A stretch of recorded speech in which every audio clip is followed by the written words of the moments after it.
We know that you're going to use a mortgage broker now because you understand all of the benefits and the implications, but the question then becomes, how do you know what mortgage broker to choose?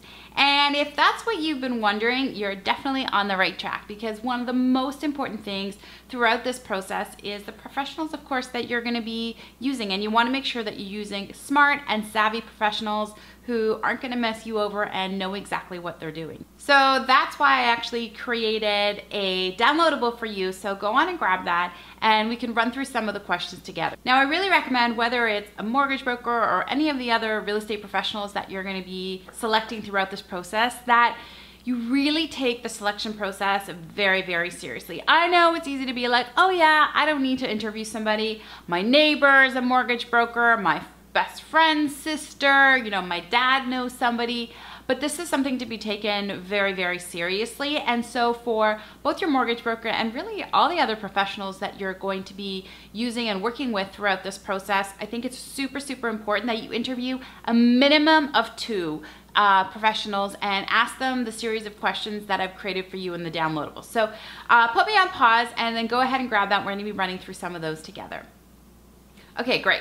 So when it comes to selecting a mortgage broker, some of the really important things, and what you'll notice in the way I've outlined this downloadable as I have with all of the ones that are including interview questions for your real estate professionals, is what is the question itself, as well as what is the reason why you're asking it. And sometimes the reason may not be exactly what you may think, but it's going to give you a little bit of additional insight. And you know, when you're working with these professionals, you want to make sure that you feel comfortable with them, you know, that when you ask them questions about what's happening in the market, when you ask them questions that may have a little bit of jargon in the answer, that you understand the answer, and that, you know, you feel really comfortable that they're speaking to you in plain English and that they're not talking down to you. Because, you know, throughout this process, it can be really stressful. There can be a lot of pressure when it comes down to making these decisions. Sometimes you make them really quickly in a flash, and you know, you want to make sure that you're super, super comfortable with the person that you're using.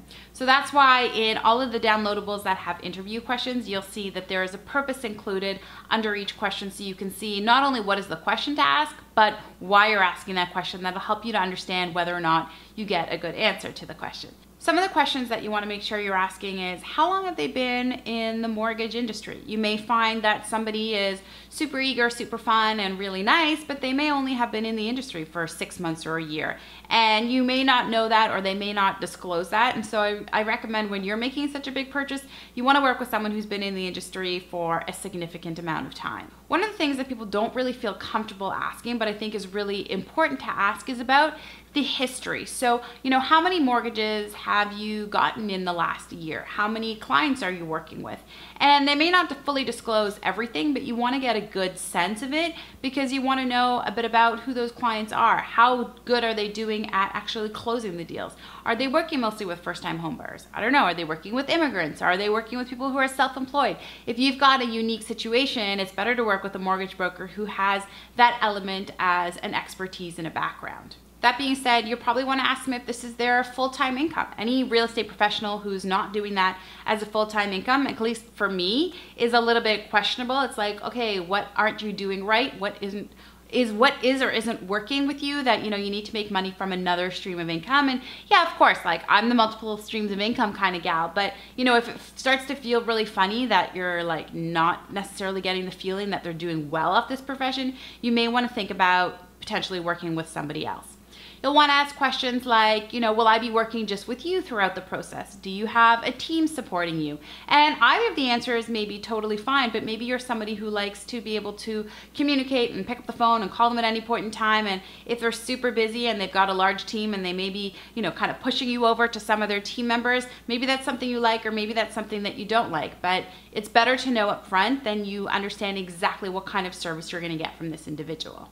One of the questions that I like to ask of all real estate professionals that I work with is, what percentage of their business comes from referrals? Now, this is really important to me because I want to understand, if somebody's had a really good experience with them, they're going to obviously refer all of their friends and their family members. But if they had a bad experience, then they're likely not going to be referring people. So there isn't really a magic number in terms of like what feels good or what doesn't feel good.